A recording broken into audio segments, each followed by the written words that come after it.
Hi hello welcome to Sakshi cinema. కల్కి 2898 ఏడీ cinema నుంచి Bollywood heroine Deepika పదుకొనెను తప్పించిన తరువాత ఆ స్థానాన్ని భర్తీ చేసేది ఎవరు అనే ప్రశ్న చాలా మందిలో ఉంది. ఈ విషయంలో ఇప్పటికే పెద్ద ఎత్తున చర్చ కూడా జరుగుతోంది. ఈ ఏడాది చివరిలో సీక్వెల్ షూటింగ్ ఉంటుందని దర్శకుడు నాగ్ అశ్విన్ ఇప్పటికే ప్రకటించారు. ఇప్పుడు సడన్ గా దీపికాను తప్పించడంతో అందరూ ఆశ్చర్యపోయారు. కల్కిలో దీపికా పదుకొనె పర్ఫార్మెన్స్ చాలా బాగుందని, తన క్యారెక్టర్లో ఆమె లీనమై నటించారని టాక్ ఉంది. ఇప్పుడు ఆ స్థానాన్ని రీప్లేస్ చేసే ఏకైక హీరోయిన్ అనుష్క మాత్రమేనని సోషల్ మీడియాలో చాలా మంది తమ అభిప్రాయాన్ని పంచుకుంటున్నారు.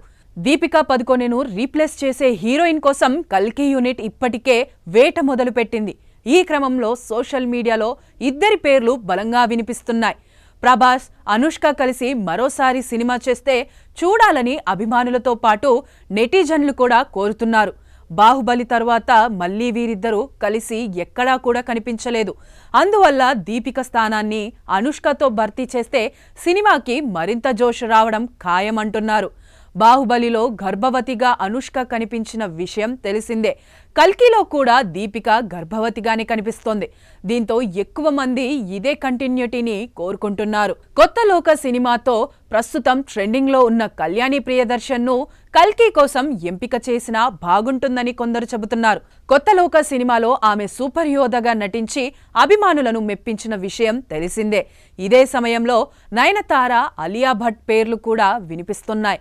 ఈ విషయంలో చిత్ర నిర్మాణ సంస్థ వైజయంతి మూవీస్ త్వరలో అధికారికంగా ప్రకటించే ఛాన్స్ ఉంది. ఎప్పుడైనా ఎక్కడైనా మీ చేతిలోనే వార్తా ప్రపంచం. మీ మొబైల్లో, మీ కంప్యూటర్లో, మీ టీవీలో. సాక్షి టీవీ డిజిటల్ ప్రసారాల కోసం లాగిన్ అవ్వండి www.youtube.com/sakshi tv. సబ్స్క్రైబ్ సాక్షి టీవీ యూట్యూబ్ ఛానల్.